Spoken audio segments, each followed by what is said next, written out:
Big boss ಮನೆಯಲ್ಲಿ ರಘು ಮತ್ತು ಗಿಲ್ಲಿ ಮಧ್ಯೆ ಒಳ್ಳೆಯ ಬಾಂಡಿಂಗ್ ಬೆಳೆದಿತ್ತು. ಗಿಲ್ಲಿ ಮಾಡೋ ಕೀಟಲೆಗಳನ್ನ ರಘು ಸಹಿಸಿಕೊಂಡಿದ್ರು. ಇವರಿಬ್ಬರ ಫ್ರೆಂಡ್ಶಿಪ್ ವೀಕ್ಷಕರಿಗೂ ಕೂಡ ಸಖತ್ ಇಷ್ಟವಾಗಿತ್ತು. ಗಿಲ್ಲಿ ರಘುವನ್ನ ಕಾಡುವ ಕ್ಯೂಟ್ ವಿಡಿಯೋಗಳು, ಮೀಮ್ಗಳು ಸೋಷಿಯಲ್ ಮೀಡಿಯಾದಲ್ಲಿ ವೈರಲ್ ಆಗ್ತಿದ್ವು. ಇದನ್ನ ಕಳೆದ ವೀಕೆಂಡ್ ನಲ್ಲೂ ಕೂಡ ಸುದೀಪ್ ತೋರಿಸಿದ್ರು. ರಘು ಅಣ್ಣ ಅಂದ್ರೆ ನನಗೆ ತುಂಬಾ ಇಷ್ಟ ಎಂದು ಗಿಲ್ಲಿ ನಟ ಹೇಳಿಕೊಂಡಿದ್ರು. ಯಾವಾಗ ನೋಡಿದ್ರು ರಘು ಜೊತೆ ಇರ್ತಿದ್ರು. ರಘು ಅವರ ಮೈ ಮೇಲೆ ಬಿದ್ದು ಹೊರಳಾಡ್ತಿದ್ರು. ಟಾಸ್ಕ್ ಬಂದಾಗ ಕೂಡ ರಘು ಅವರನ್ನ ಸಿಕ್ಕಾಪಟ್ಟೆ ಗೋಳು ಹೊಯ್ಕೊಳ್ತಿದ್ರು. ಆದ್ರೀಗ ಎಲ್ಲವೂ ಬದಲಾಗಿದೆ. ಈ ವಾರ ರ್ಯಾಂಕಿಂಗ್ ವಿಷಯದಲ್ಲಿ ಗಿಲ್ಲಿ ಹಾಗೂ ರಘು ಮಧ್ಯೆ ದೊಡ್ಡ ಕಿರಿಕಾಗಿದೆ. ಹೌದು, ಈ ಸಂಬಂಧ ಕಲರ್ಸ್ ಕನ್ನಡ ಪ್ರೋಮೋ ಒಂದನ್ನ ಬಿಡುಗಡೆ ಮಾಡಿದೆ. ಇದರಲ್ಲಿ ಬಿಗ್ ಬಾಸ್ ಕನ್ನಡ ಸೀಸನ್ 12ರಲ್ಲಿ ಯಾರಿಗೆ ಯಾವ ಸ್ಥಾನ ಇದೆ ಎಂದು ಸದಸ್ಯರಿಗೆ 1ರಿಂದ 11 ರ್ಯಾಂಕಿಂಗ್ ನೀಡಿ ಎಂದು ಕ್ಯಾಪ್ಟನ್ ಧನುಗೆ ಬಿಗ್ ಬಾಸ್ ಆದೇಶ ಮಾಡಿದ್ರು. ಅದರಂತೆ ಧನುಷ್ ಎಲ್ಲರಿಗೂ ರ್ಯಾಂಕ್ ನೀಡಿತ್ತು. ಸ್ಪರ್ಧಿಗಳು ತಮ್ಮ ಸ್ಥಾನದ ಬಗ್ಗೆ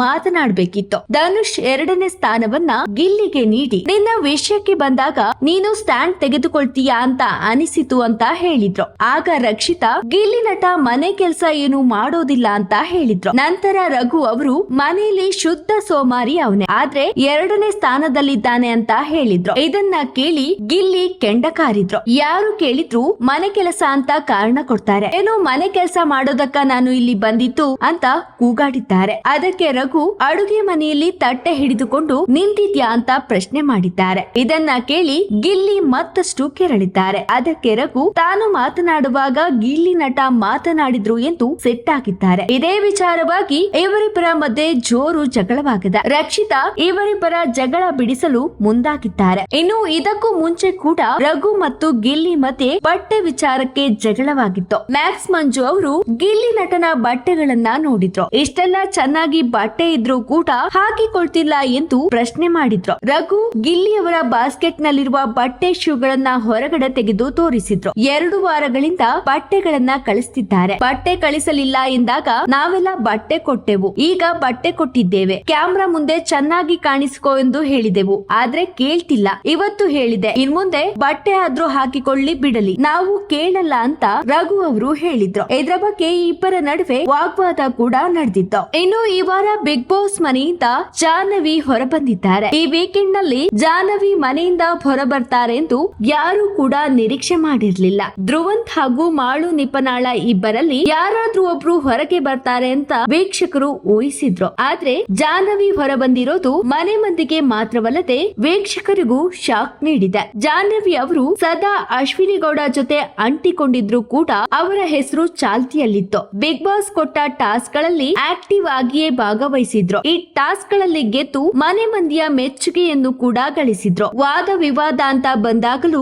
ಜಾಹ್ನವಿ ಮುಂದಿದ್ರು. ಆದರೂ ಕೂಡ ಮಿಸ್ ಆಗಿದ್ದು ಎಲ್ಲಿ ಅನ್ನೋ ಪ್ರಶ್ನೆ ಎದುರಾಗಿದೆ. ಜಾಹ್ನವಿ ಅವರನ್ನ ಕಿಚ್ಚ ಸುದೀಪ್ ವೇದಿಕೆ ಮೇಲೆ ಕರೆದು ಕಾರಣಗಳನ್ನ ಕೇಳಿದ್ರು. ಈ ವೇಳೆ ಬಿಗ್ ಬಾಸ್ ಮನೆಯಲ್ಲಿ ಜಾಹ್ನವಿ ಅವರ ಜರ್ನಿಯ ವಿಟಿ ಕೂಡ ಪ್ಲೇ ಆಗಿತ್ತು. ಜಾಹ್ನವಿ ಇನ್ನು ಎಮೋಷನಲ್ ಆಗಿಯೇ ಇದ್ದಿದ್ದು ಕಂಡು ಬಂದಿತ್ತು. ಈ ವೇಳೆ ಜಾಹ್ನವಿ ಪುತ್ರನನ್ನ ಕಿಚ್ಚ ಸುದೀಪ್ ವೇದಿಕೆಗೆ ಕರೆದು ಅಮ್ಮನ ಆಟ ಮಿಸ್ ಆಗಿದ್ದು ಎಲ್ಲಿ ಅಂತ ಕೇಳಿದ್ರು. ಆಗ ಜಾಹ್ನವಿ ಮಗ ಗ್ರಂಥ್, ಅಮ್ಮ ಬರೀ ಕಿರುಚಾಡೋದೇ ಆಯ್ತು, ಮನೆಯಲ್ಲೂ ಹಾಗೆ ಇಲ್ಲೂ ಹಾಗೆ, ಅಶ್ವಿನಿ ಹಾಗೂ ಅಮ್ಮ ಇಬ್ಬರು ಒಟ್ಟಿಗೆ ಇರ್ತಿದ್ರು, ಎಲ್ಲರ ಜೊತೆಗೆ ಮಾತನಾಡಬೇಕಿತ್ತು ಅಂತ ಜಾಹ್ನವಿ ಪುತ್ರ ಹೇಳಿದ್ರೆ ಕಿಚ್ಚ ಜಾಹ್ನವಿ ಅಮ್ಮನ ಕಡೆ ಮುಖ ಮಾಡಿ ತಾಯಿ ಕರುಳು ಇವೆಲ್ಲವನ್ನ ನೋಡಿರಲ್ಲ ಅಂತ ತಮಾಷೆ ಮಾಡಿದ್ರು. ಬಿಗ್ ಬಾಸ್ ಮನೆಯಲ್ಲಿ ಮೊದಲಿನಿಂದಲೂ ನಿಯಮವನ್ನ ಪದೇ ಪದೇ ಮುರಿಯುತ್ತಿದ್ದ ಸ್ಪರ್ಧಿಗಳು ಅಂದ್ರೆ ಅಶ್ವಿನಿ ಹಾಗೂ ಜಾಹ್ನವಿ. ಇವರಿಬ್ಬರು ಜೀವದ ಗೆಳತಿಯರು ಎಂಬುದು ಅಷ್ಟೇ ಸತ್ಯ. ಸಾಕಷ್ಟು ಬಾರಿ ಜಗಳ ಮಾಡಿಕೊಂಡಿದ್ರು ಕೂಡ ಮತ್ತೆ ಒಂದಾಗ್ತಿದ್ರು. ಜಾಹ್ನವಿ ಹಾಗೂ ಅಶ್ವಿನಿ ಗೌಡ ಅವರ